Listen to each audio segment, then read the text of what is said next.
Hello. I'm How so are you guys? excited. I'm Yes. so excited. Let me just tell y'all, I really think I like the YouTube thing a whole lot more than the Facebook thing.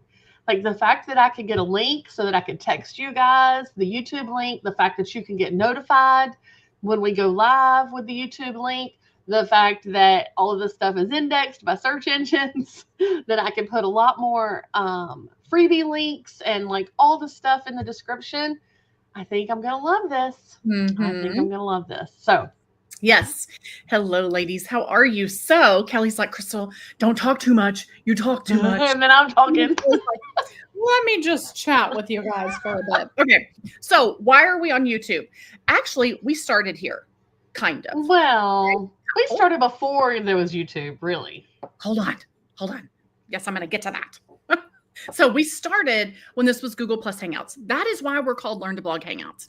So way, way back, what was it, Kelly? 2010, 10. 11.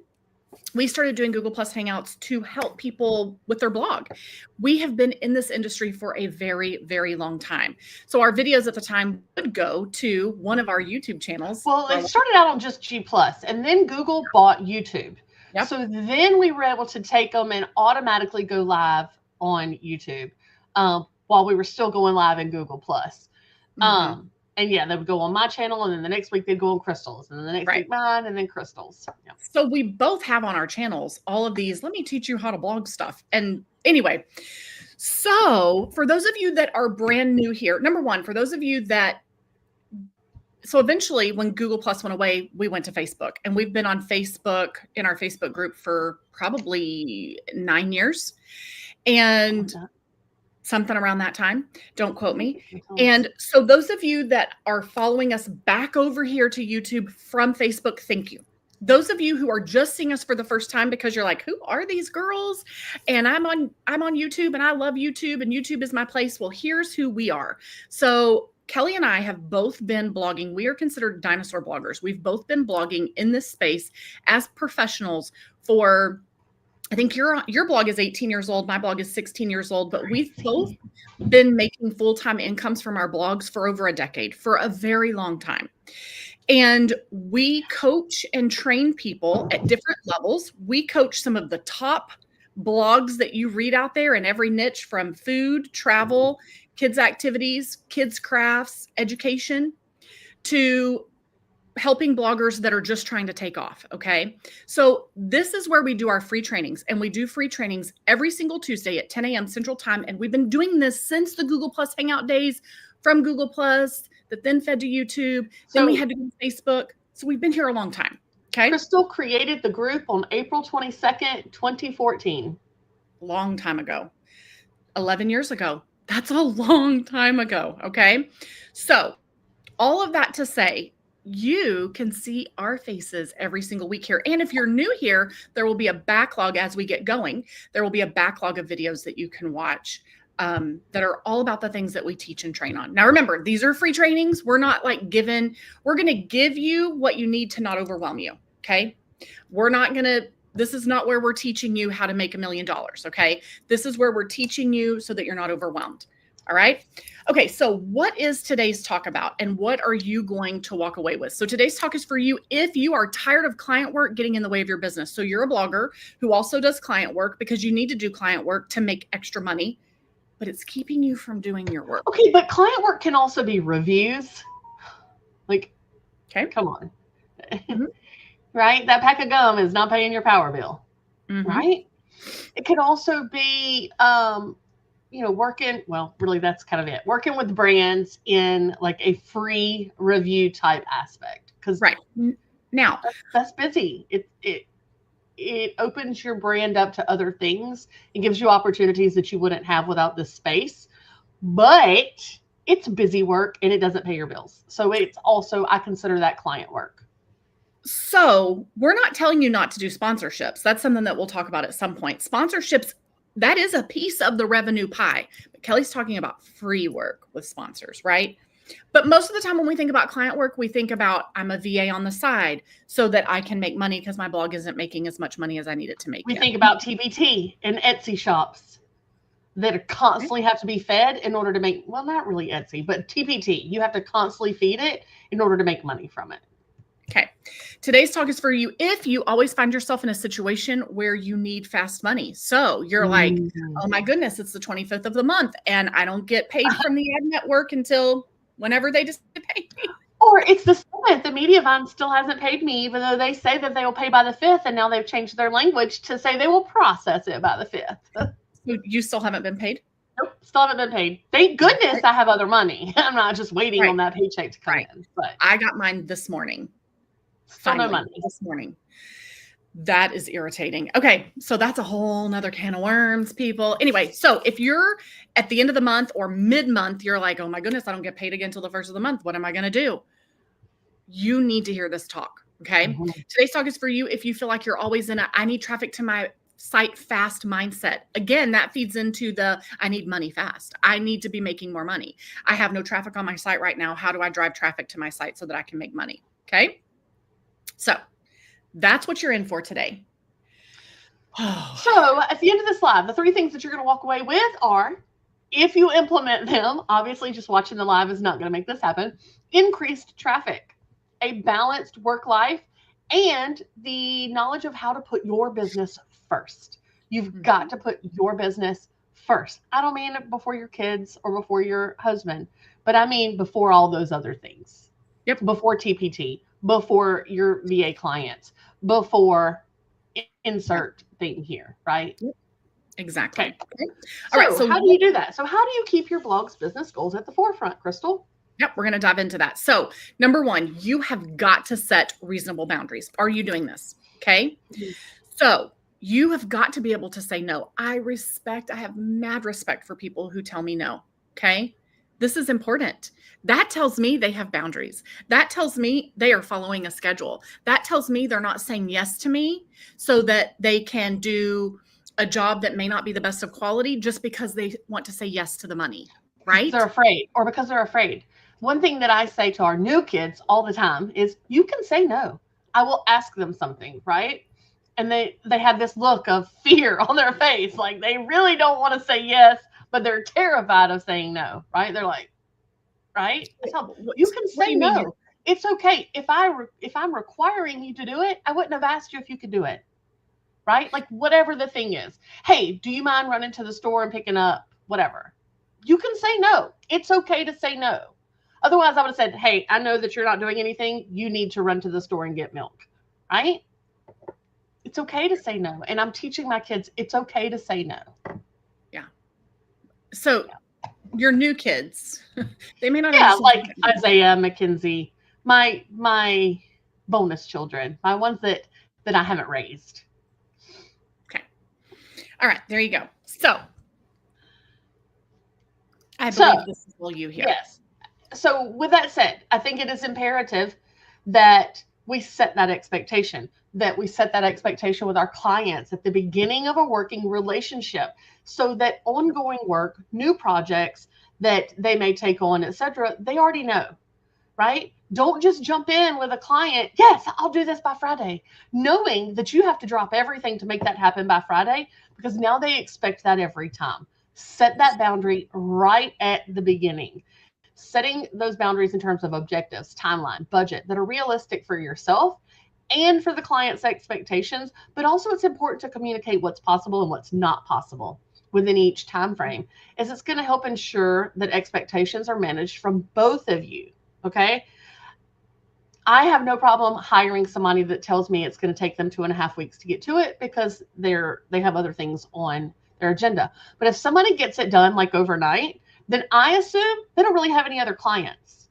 And I'm going to go back to them over and over and over again because I'm trying to help them out, not because they're fast. Because I assume they don't have anybody else. That's why they were able to get it to me that fast. Does that make sense? Yep. Right. What is the impression that you're giving when you do that? Okay. So if you're always taking on whatever someone throws your way, anytime they throw something at you, this is going to become tiresome and it's going to become a routine. But it also prevents you from being able to keep your business working and growing. We want you to remember, we say this all the time. I've said this for years. You teach people how to treat you. Okay. So if Kelli does VA work and last minute I'm like, oh, Kelli, can you get this out to me in the next, 2 hours? And she drops everything she's doing to do that. Then like I'm hiring her for a one-off thing. She's not my employee. Then I'm always going to expect that, right? Well, last time you did it, it's like when you go to the grocery store and they take the coupon, right? That they weren't supposed to take. And then the next time you try to do it again.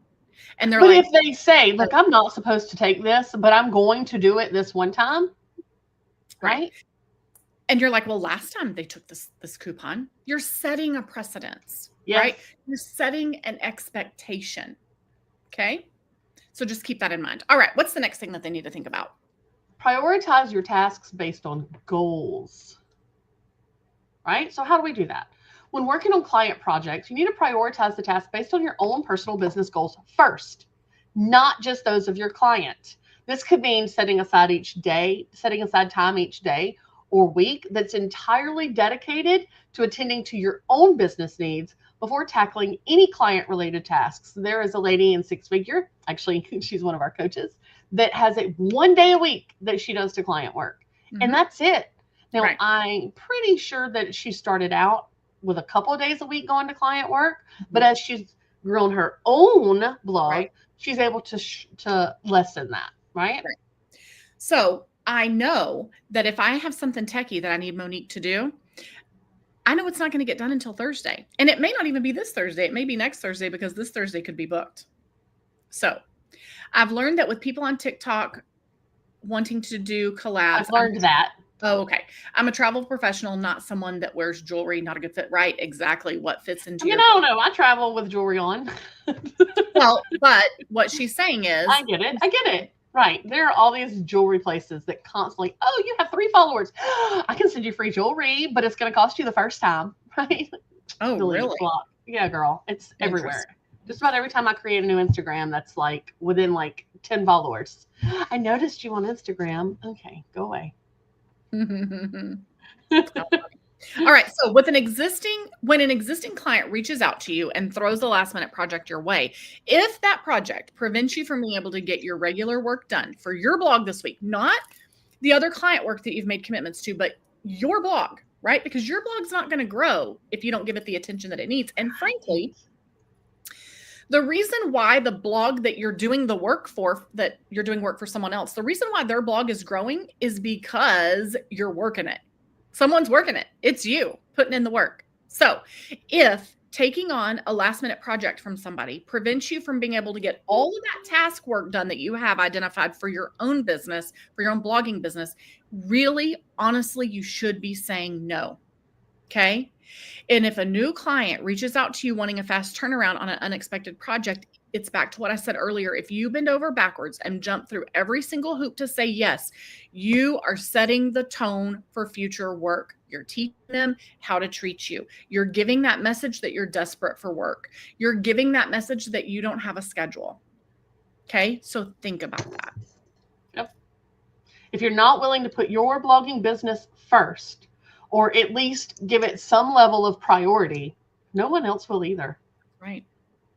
That is so true. Okay. Number 3, automate wherever possible. Okay. Mm-hmm. So we are talking about how to keep your blog business goals at the forefront. And one way to do that is to automate wherever you can. So whenever possible, try automating some of your processes so that you can free up more time for yourself. This could include setting up autoresponders in your email, or using tools like AI to help create content. Now, I know that there are a lot of opinions about AI. People are going to give you all their opinions all day long, right? But there are benefits to AI, all right? You can use it to help you create content. We do it, and we teach people how to do it. And I love it for brainstorming. Mm-hmm.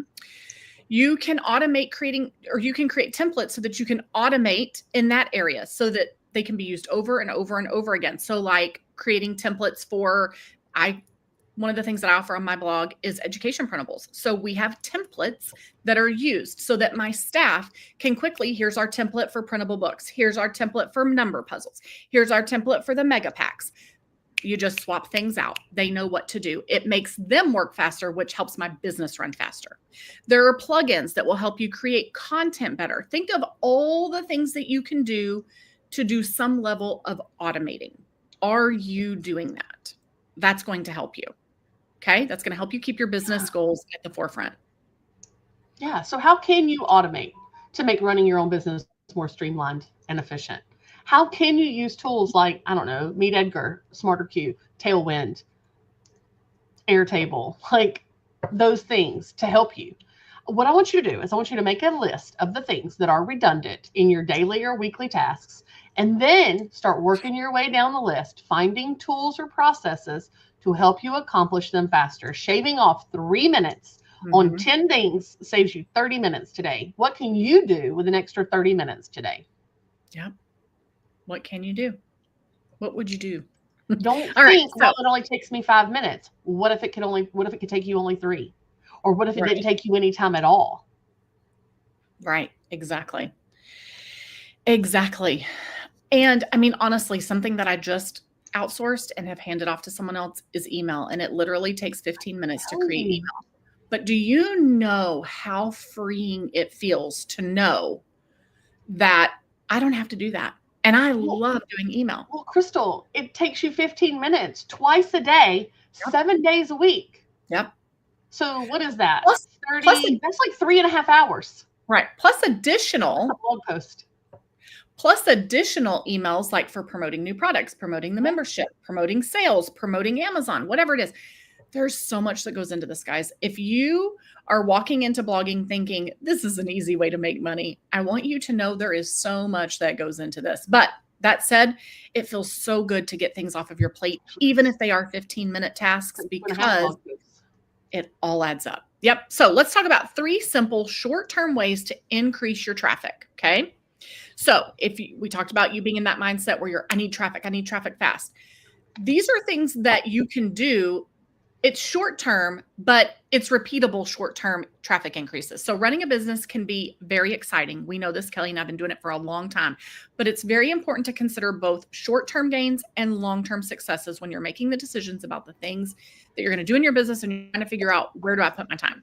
Short-term solutions may provide quick income. They may help you meet customers' immediate needs, but we want you to understand that long-term strategies, okay? So long-term is a strategy. Short-term is like quick, right? Long-term strategies are going to involve creating lasting value with sustainable growth potential, okay? There's a difference in tactics and strategies, and that is something that we are really big on and that we teach a lot on, and we have different programs that cover those. So here's a comparison of the 2 approaches. So Kelli, let's first tackle short-term gains. Yeah, short-term gains. Short-term gains, what does that mean? They focus primarily on meeting your current goal, right? Your current one, that I would like to increase our subscribers to 100, right? Not we want to hit 50,000 subscribers. They usually require less effort and fewer resources up front, and they typically provide quick results that can be utilized as needed. Sending an email because I need quick traffic, or doing a sale from my shop because I need quick money, right? That is a short-term gain. So what are the difference between that and long-term successes? But there is a long-term strategy and long-term success to email. So email is not all short-term, but don't take that out of context, guys, as you hear it, okay? Email can be the backbone of your business. All right, go ahead. Right. Sending a quick email, though, can send quick traffic. But if you're planning an email every single day, right? And what those emails look like, and et cetera, et cetera, et cetera. So what is the difference between that short-term, quick email, quick traffic, as opposed to a whole email plan over the next year, how you're gaining subscribers, when you're doing sales on the regular, all of that stuff.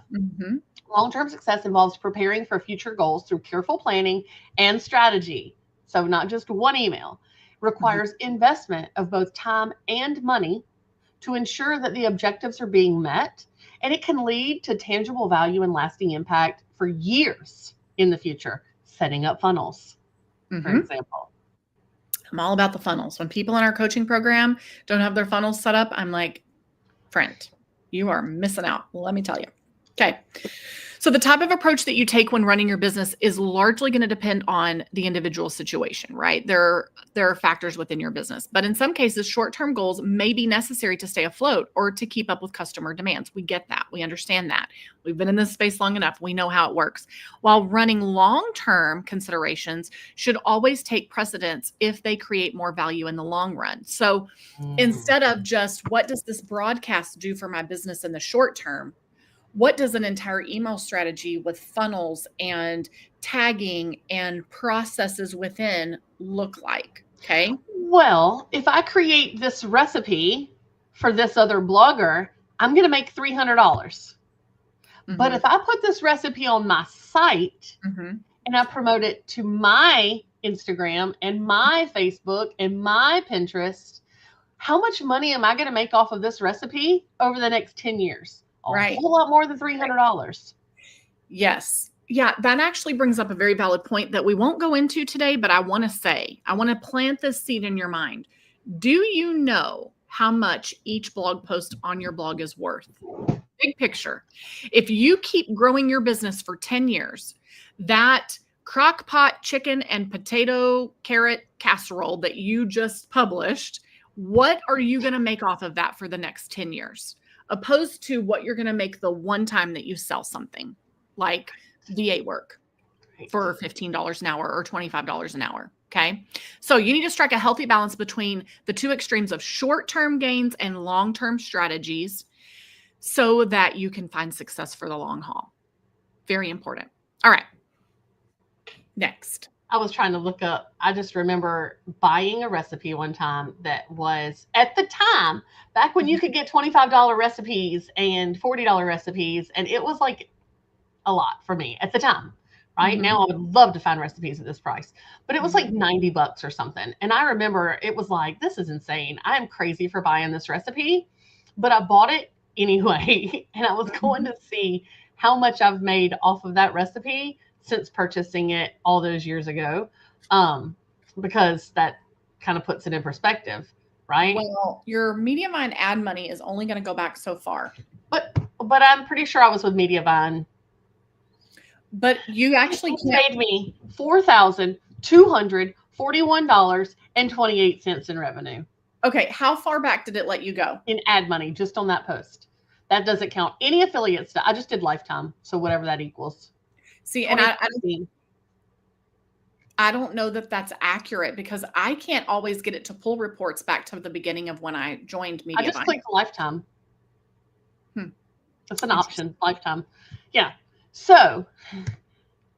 Right. So $4,000, and she's not done. Here's the secret, and here's the beauty to that. She's not done making money off of that post. As long as she owns her site and it lives on her site, she will keep making money from that post. And that doesn't include affiliate money, products of her own that she's promoting through there. Facebook bonus money, because it also gets promoted on Facebook. It doesn't count how it's grown my Pinterest, because it does really well on Pinterest, right? Like all of the other things that having that piece of content that I thought was astronomically priced at the time has done for me. If I wouldn't have bought it, I wouldn't have that money. And it was a game changer. But the point of that is, if you would have just sold it for $300, you wouldn't have $4,200. Right. Over the long haul. Exactly. Are you thinking about that? Let that really set with you and really think about the long-term revenue that you can make off of something for the long haul, opposed to selling it once. Right. Okay. That short-term gain compared to the long-term. So we tell you guys, you've got to look at the big picture, not just the I need it right this second picture. Right. Now, those are great, but you have to have both. You have to have both, right? Okay, so another simple way to create quick results is to engage with other bloggers. It's very, very important that you build relationships with other bloggers in your niche. We actually have a community where we try every single day of the week to help you guys network and build these relationships. The link is in the description. Join over there and be active. Click and look and do all of the things, okay? Use things like Linky parties, roundup groups, Facebook share groups, Learn to Blog Better Facebook group, all of these things, because when you're active, it's also going to put your face in front of other people. Did I mess something up? You did. It's okay. I'm going to Sorry. record. So 3 simple ways to create quick results. I just told you the first one. Crystal's going to tell you the next 2. All right. So you may be wondering, what was Kelli talking about? So these are the ways to create those quick results. So engaging with other bloggers was one. Number 2, promote your blog posts on social media. Make sure that you post your blog posts on social media platforms like X and Facebook and Pinterest. Kelli just told you the big picture of that one blog post making $4,000. This is going to help the word get out to a wider audience and help you increase your blog traffic, which will help you increase your ad revenue. And then the third one is increase your posting frequency. Publishing content consistently is key for increasing both search engine rankings and readership for your blog. If your blog isn't growing, add another posting slot to your editorial calendar for the week. Okay. So that's a big one that you guys don't like to hear. Yeah. Well, you're bloggers. Right. That means you need to be blogging. Think about if you watch YouTubers or if you follow Instagrammers or any of that stuff, right? There's somebody that you follow or somebody that you watch on a regular basis. You expect new content. Streaming services on Netflix, television shows. You expect new content. And what happens when you don't get the new content? You go find somebody else that's giving the new content. It's true. People expect new content. Google expects new content. Pinterest expects new content. If you're not giving that content, what are you doing? If you're not creating blog posts, are you actually a blogger? Right. Right. So we tell you this, and you may be thinking, well, are you creating content all the time? Kelli, how many blog posts did you publish last month? 67. 67 blog posts. What does that mean, folks? That means more than one a day. My site published, I think 36, maybe 40. Okay. We're posting every day. When people come to our site, they don't want just one Valentine fine motor printable. They want all the Valentine fine motor. If they can't find them on my site, they're going to go find them somewhere else. Right.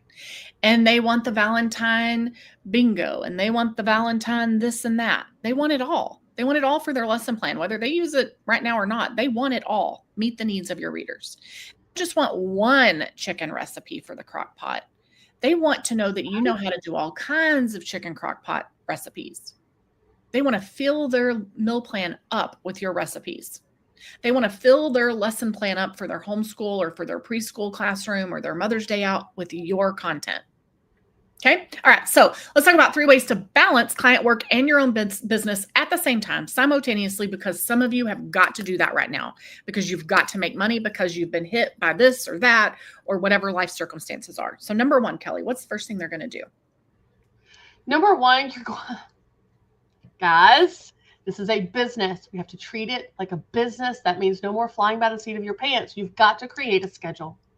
You have to create schedules for the tasks that you need to do, like a schedule for client work, a schedule for researching new topics, a schedule for whatever other activities are related to maintaining your blog. It's going to help you visualize so you can see where each activity fits into the larger picture, while also giving you an idea of how much time is actually needed for each one of those things. We can't just hope to fit it in. We have to make sure we're fitting it in. We don't just hope to get our kids to the doctor for their wellness checks every 6 months, right? Or their teeth cleaning, right? We schedule it. We make it happen. You've got to make it happen. Yep. You've got another little paragraph to say, my dear. So if a schedule feels too restricting, then create a routine. Look, I get that. We're creatives. That's what we are. We are creative minds. We want to be creative. And so many people think that having a schedule or a plan makes them not be creative. But what you'll find, I promise you, is that if your brain knows what it's supposed to be doing, it's going to do it better. If your brain knows that it needs to write blog posts at 9 o'clock in the morning or first thing in the morning, because a routine, create a routine, right? First thing in the morning, this is what I do. Then your brain is ready to do that first thing in the morning every single time. Every time. There's no more writer's block. It's ready. Now, it'll take you a little bit to get there, but that's how our brains work.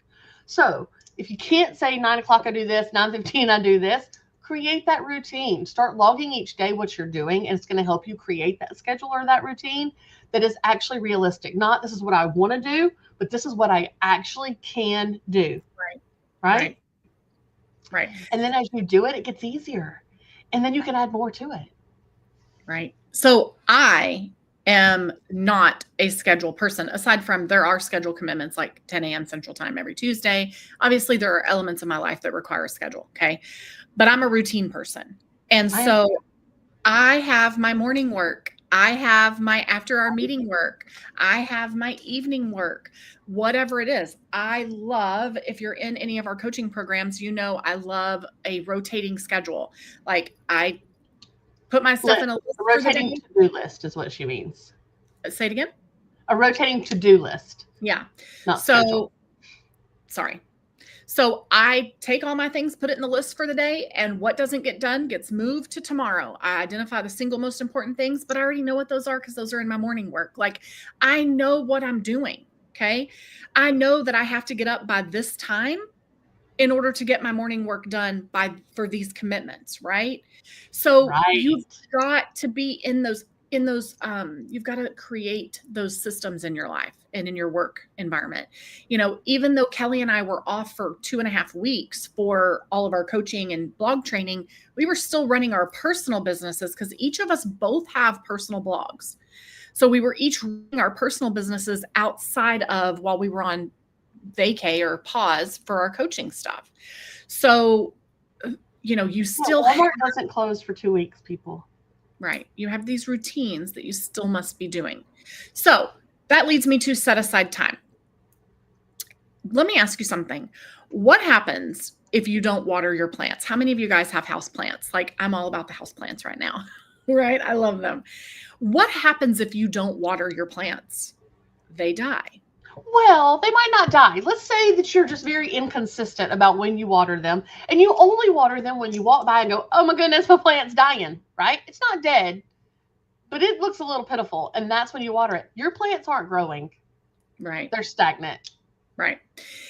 And that same exact thing happens in your business. So likewise, if you don't set aside time for your business, it's not going to grow. And it's that inconsistent, when you do the inconsistency like Kelli's talking about, and you work on your blog really well for a couple of weeks and you're on it and it's running like a well-oiled machine. And then you're tired and you just don't feel like doing it anymore. And you stop being. And you want to go to the park. Well, you can go to the park, but you got to treat this like a business, get your work done and then go to the park. Right. But I mean, ask me how I know this. I still have a bunch of kids at home who are home all day because we homeschool, and we still go to the park. We actually go on a field trip every single week. And many times the field trip is an hour plus from my house because I'm like, road trip, we're going to the LBJ farm or we're going to we're doing it. Okay. We're living life and working over here. So, but every time you stop watering your business, every time you stop feeding your business, it's like starting over again, again, and again. It stunts the growth. Exactly. So schedule specific amount of uninterrupted time each day that you're going to dedicate solely to your business, not to the client work that you're doing, but to your business. This could include time for the list of things that you do every single day in your business, those routine things. What's in that morning work? What's in that afternoon work? What's in that evening work? You don't want evening work? Great. Where are you going to put that work on your routine? Okay. Maybe that's writing blog posts. Maybe that is scheduling social media. Maybe it's working on creating new products. Maybe you don't do a lot of the data, you're not creating the products and you're not writing the content anymore. But in the morning time, your morning work is getting the work to your employees for this week. Right. It is getting the things to the printable creator for this week, right? Approving things that were created. Editing content, whatever it is. What is your morning Monday work and what is your Friday morning work? Okay. By putting aside a few hours specifically for yourself, you're going to be able to focus on achieving your goals without interruptions from client work or other distractions. This is really important. Okay. All right. I want you to also outsource where necessary. Just like you're not the only person in your home who can do everything, you are not the only person in your business who can do all of the things. If you find yourself overwhelmed with too much work, it's 100% okay to outsource some of it. Whether it's finding someone who's knowledgeable in a specific area or relying on virtual assistants to help with administrative tasks. Outsourcing can help lighten the workload while still allowing you to achieve your business goals. So how do you know what to outsource first? Write this down. It's easy. What is the thing that you dread doing every single day? The thing that doesn't get done every single day and should get done every single day. Mhm. Outsource that. Outsource it. What are the things that are time sucks for you that you know should only take you 35 minutes to do, and 4 hours later you're like, dang it, I still haven't done this because Right. I just keep getting sidetracked. Maybe that's scheduling Facebook. Like, what is it? And you're just scrolling through Facebook and you're like, dang it, now I still have to go back to Facebook because I still haven't done the thing that I meant to do when I logged on to Facebook, right? What is that thing? Outsource that. Outsource it. Like, you know, you need to be dropping links in the roundup groups, but every time you go to Facebook to the roundup groups, you spend an hour and a half and you haven't dropped any links, right? Outsource it. There are people that do it for $100 a month. A month. That's like, what? Just not getting coffee a couple days a week. Like, you can do this. Yep. All right, so now we're going to go into a different topic. We're going to talk about the 8 steps necessary to get us out of the feast or famine rut. And this is so timely for right now because our industry is in the middle. It's been turned on its head, okay? If you've been in this industry for any amount of time, hello in the playroom. You're just getting started with outsourcing a lot of work to your kids. Okay, well, we teach people how to outsource and manage that outsourcing and all of that. And I'm excited that you're teaching your kids how to do some of that. Those are really great. Yeah, because you're also teaching your kids to budget, because now they have some money of their own, and now they also learn how to spend it and where to spend it and how to save it. I love it. Yep, I love it too.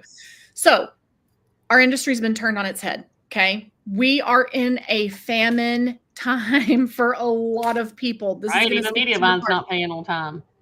This is going to speak to your heart right now, okay? So it's like at Christmas time, I went to Williams-Sonoma and was looking around, and I'm like, oh my goodness, 2023, Crystal would have bought this stuff. We made great money in 2023. Whatever, I still made great money in 2024. I actually made more money in 2024 than I made in 2023. Of course, but I'll tell you, Q4 for 2024 did not perform as well as Q4 for 2023. October was my top month of 2024. Same. That's crazy. It's I like it tenure. I know. So, yes, we both make great money. Okay, we have teams. We make Williams-Sonoma money, but it doesn't mean we want to waste it on Williams-Sonoma when we're having to tighten up a little bit. When we're tightening, when we are fine tuning our budget, I'm not spending Williams-Sonoma money, right? That's for my kids. 2023 Crystal cannot buy. 2024 Crystal cannot buy that right now. I'm so sorry. We're not doing that. We are in a famine time, right? And when you were in the feast time, what did you do with your money? What did you do with it? I know I did. I bought a Coach purse every single month. Well, did you invest it back in your business? I didn't. I bought a Coach purse every month. I learned from my CPA this past year for my 2023 taxes. I put a lot of my money back into growing my business. Okay. And that really helped me with my taxes. Yes, it does. Right. So are you doing the same thing? So we've said it many times in the past. We've said it today. In order to get out of the feast or famine rut that you live in, whether it's because you've been impacted by this industry because it's been turned upside down on its head, whether you've been impacted by the helpful content update that Google has done, whether you've been impacted by just the fact that this was a difficult economy to live through, you have to give up some of the food during the feasting time in order to put it towards the famine time, because this industry is cyclical. Okay.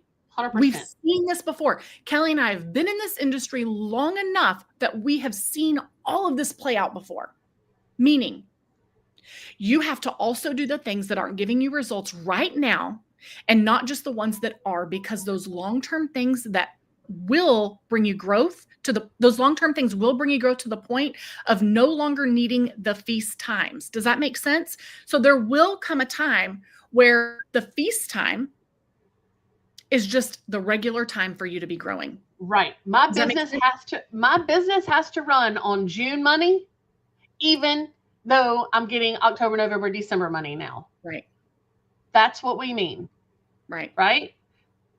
Think about that. Exactly. So it's like, wow, when you look at year-over-year numbers, October performed fantastic compared to the October the year before, but you're still running you're not taking that money and going crazy with it and, having a feast with it, so to speak. For play Right. on We need to words. set it aside because what's June going to look like? Exactly. Or And whatever. it doesn't, Whatever but month. here's the thing. It doesn't hurt to set it aside. Where in 2021, it hurt to set it aside because you needed it, right?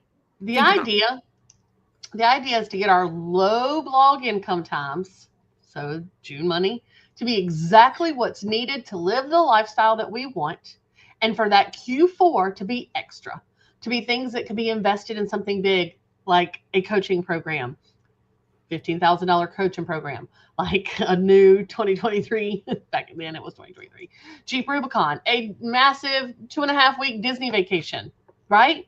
A new employee that now you've put all of that money into an account to pay that employee for the entire next year. Right. Not just, okay, well, I can afford to pay them right now. I don't know what will happen later. I can afford to pay them for the entire next year. This is their money to pay them for the whole next year. Right.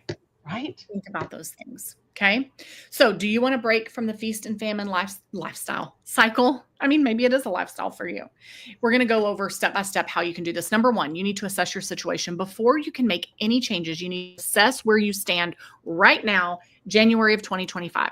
Think about what's causing the feast or famine and take stock of your resources and skills that you have available that could help you out. Okay. So are there specific months that are always feast times? And are there specific months that are always famine times? And then what are you doing during that feast time? And what are your behaviors during that famine time? And how are you going to overcome them? How are you going to take the feast money to get you through the famine times so that you don't feel the famine times so much? Right. I love that you said, what is it like? Well, I can tell you, I have well over 1,000 posts for Halloween and Christmas. Mm-hmm. Well over 1,000 posts for Halloween and Christmas. I probably don't have 10 posts for Mother's Day.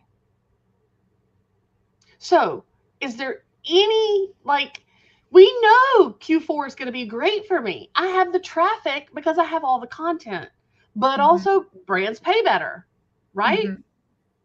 Right. If I could recreate that for Mother's Day, right, then my May wouldn't be so terrible, or my June for Father's Day. Right. Exactly. What's your situation? What are you doing? What are you doing during that time? We've had clients who will say, oh my goodness, my Aprils are my Julys are terrible, and my Octobers are fantastic. Okay, what is it that's working in October? What is it that's bringing in all the money in October? How do you repeat that? Oh well, look, your July. You take off every July. You don't even work in July. Right. So why are you surprised that you're hungry during that time? Well, I don't work because I don't really make any money in there. Well, do you not work because you don't make money, or do you not make money because you don't work? Right. So what if Walmart sat down and said, here's our 12-month calendar. And you know what? These 2 months are our slowest months, January and July. Actually, I think for retail, that's pretty common. January and July. I think so. Okay. What if they said, you know what? We don't make as much those 2 months. Those are our least performing for revenue. So we're just going to close for those 2 months out of the year. We don't even make enough to pay our employees those months. So we're better off closing. How much do you think they're going to make when they close? Even less than they're making being open. And where do you think those customers are going to go? Right. To their competition. And now I become a Target customer. Now they're invested in the competition. And now they're not coming back to you when you do open in July. Mm-hmm. And then when you come back in August and you send that email and you're like, I'm back. Guess who's back? And they're like, I already have somebody that's helping me with what I need. I already have a solution for my back to school stuff. And then in October, they take a gamble on you. Man, I really do love her Halloween stuff, right? And she's got such great Christmas stuff. And then in January, well, dang it, she's disappeared again. Okay, I'm gone again, right? Mm-hmm. I can't count on her to meet my needs. She's unreliable. Mm-hmm. Yep. Yeah. Think Okay. about that. These are thoughts of consumers. Yep. We're not 100%. being mean. These are thoughts of consumers. Think of yourself as a consumer. When you go somewhere and they're not open again for the third time, are you going back a fourth time? Kelli wouldn't have even gone the third time, right? Like, I'm done. Okay. So think about that. All right. Number 2. Set goals. Set goals.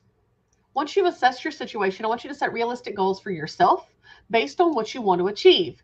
Okay, so I know that I just let the ball drop in July. So this year, I'm going to do a 30-day challenge for July, all summer, or all whatever my stats say, right? And I'm going to work January, February, March, April, May, June to get that content ready so that I don't drop the ball in July, so that I start scheduling now, right? It's going to help you stay focused, but it's also going to help you stay motivated as you move forward with whatever that plan is. Are you starting to realize something? Goals never go away, guys. Whether we're working to grow our businesses or working to grow somebody else's, there are always, always goals. Right. What you said just reminds me of, someone who says, my shop sales are incredible in September, but my shop sales are awful in June and July. Oh, well, you only have 3 products that meet the needs of people in June and July. And in September, you have a whole curriculum that you sell and all of these supporting products. No wonder there's more things for me to buy. There's more things that meet my needs. Nothing for me to buy. Guys, there are solutions to solve for people every month of the year. Okay. I don't want to hear that nobody wants to buy anything in June, because there are none of you that are truly not spending money in June or July. You don't take a whole, I am hard pressed, I believe, to find somebody who truly spends absolutely no money for 1 month out of the year. Everybody spends money. Okay. If you have a product that meets my needs and solves my problems, I'm going to spend money. All right. Even when an economy is struggling, Costco parking lot, when they open, is already full. I don't get it. People are just don't wait an hour for a table at a restaurant. So, are you solving their problem? Number 3, you need to develop a plan. Now that you have a goal in mind, you need to create a plan of action that's going to help them, or that's going to actually help you get out of the feast or famine rut. Consider researching techniques for managing your finances and scheduling, and start building a habit that will support your goal over the long term. Remember, such as budgeting, tracking expenses, staying organized. Seriously, a couple of years ago, maybe a year and a half ago, I started using Rocket Money. It can be something as simple as that, guys. What are you doing? I think it's important to restate what I just stated. What habits are you building that will work, that will help you work smarter instead of working harder, so that you can manage your business while also managing your client work? We've been talking all this time about growing your business, but really the beginning of this conversation was about helping you manage your client work so that you could still grow your business. Right. So now you've got this feast or famine thing going on, and you still have to do your client work. And it can't just be willy-nilly. Sorry, but it can't. Otherwise, you're always going to be chasing your tail, and you're always going to be in this famine mindset. Okay? Yeah. All right, number 4. Number 4, establish a systematic way to track your progress. It's going to allow you to see where improvements need to be made and areas that may require more attention. It includes tracking things such as the time spent on the tasks, the dollar amounts you earned, the clients you gained or lost, or whatever the thing is. Mm-hmm. This also feeds back into knowing where your time is best spent and where you can hire help so that you can achieve the goals of client work and your own business growth without losing your mind. I say constantly, this is a $3 an hour job. This is a $10 an hour job. This is a $50 an hour job. I make $100 an hour. This is not worth my time. I need to hire it out. Or I make $300 an hour. This is not worth my time. I need to hire it out. Right. And we understand, guys, that not all of you are at a place where you can hire help. We get it. We were there. Okay. We're not just teaching people how to blog. We are bloggers. Currently, bloggers with blogs that make money.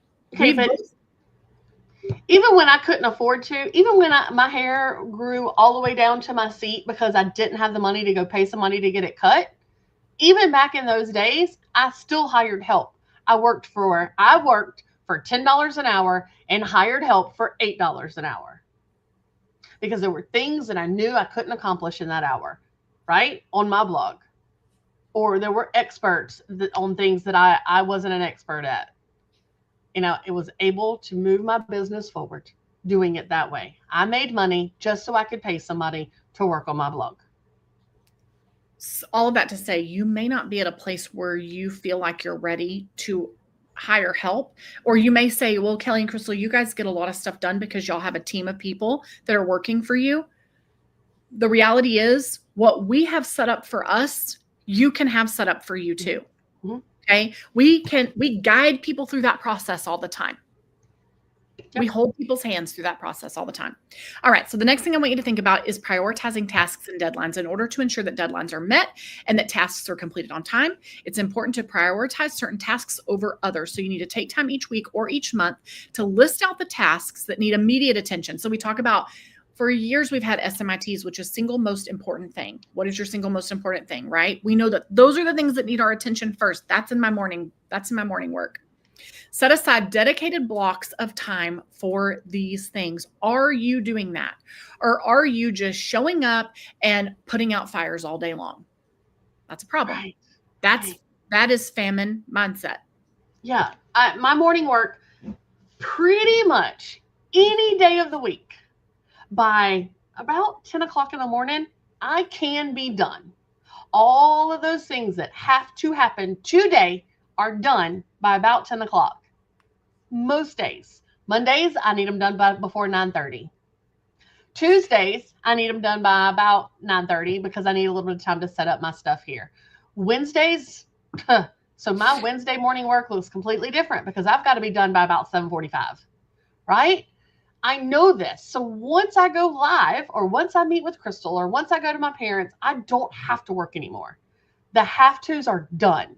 The I want to move this other project forward are the things that happen in the afternoons.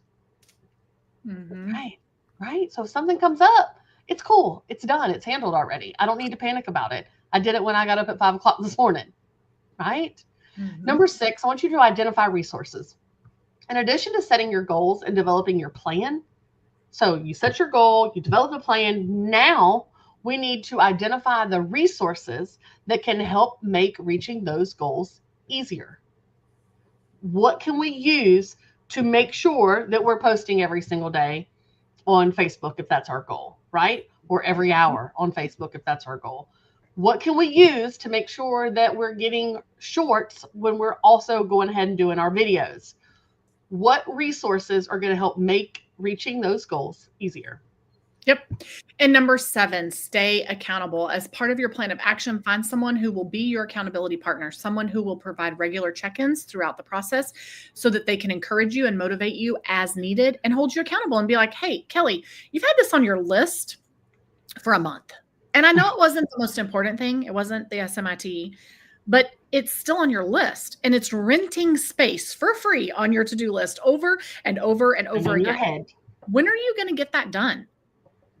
Find that accountability person that will say that to you. And actually, that's part of it. And that will say, okay, let's brainstorm this. What is the very first task that needs to happen on this? What is the first thing, or why are you stuck? What is keeping you from moving forward on this project? Let's talk about that. Let's figure this out. Let's get one thing that you need to accomplish this week to move this project forward. Right. We call that reverse engineering it. So let's reverse engineer it. Why are you not getting it done? Okay. So then you just start working your way backwards. Well, because I don't have time. Well, why don't you have time? Mm-hmm. Well, because whatever. Okay, but why? Let's keep going. Let's figure this out. Oh, really? You don't know who the person is that you need to call to fix your air conditioner? That's why you haven't done it. When it all boils down to, you have no idea what it's going to cost or who to call. Right. So your very first task is to research about 3 people that you can call to come out and give you a quote on this air conditioner. Ask for recommendations. Right. Exactly. Or write on Facebook asking your friends for recommendations. That's your first task. Right. We ask a lot of why, and sometimes it's very uncomfortable for people. And they're like, why do you keep asking me this? You're grilling me. No, we're trying to get to the bottom of it. Right. Why? Why is this happening? Why is being curious, and it's not a bad thing, but you need an accountability partner that will help you do that. Okay. Maybe it's your blogging bestie. Maybe it is a coach. I don't know what it is for you, but you need an accountability partner. Number 8. Number 8. Almost done. Schedule time for yourself. This is the last thing. Schedule time for yourself. You have to remember that in order for you and your business to thrive, it's important to not only schedule those tasks that are related directly to your business and schedule those tasks that are related to your VA work and schedule those tasks that are related to getting your kids places and cooking dinner and cleaning your house and all of the other things, right? But also to allow yourself downtime for relaxation and self-care. You've heard us say it many times. We play. We work hard and we play hard and we love hard. Yep. Right? We give our families time. My family gets plenty of my time, and I have a big family, and we keep adding more to the family. Crystal's family gets plenty of her time, but so does my business. Yep.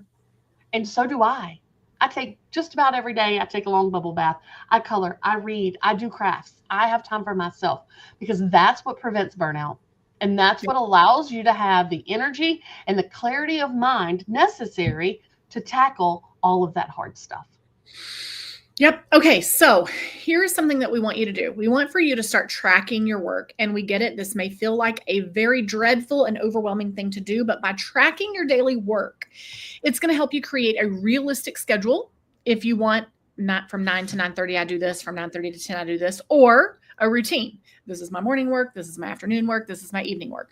But also it's going to help you identify the things that you need to keep doing and the things that you need to hire out or pass on to someone else. This is actually a tiny, tiny piece of what we teach people to do in our program when they make it to the part of hiring out help. How do you figure out what you need to hire out? You start here by identifying all the things that get done in your business in a day, in a week, in a month.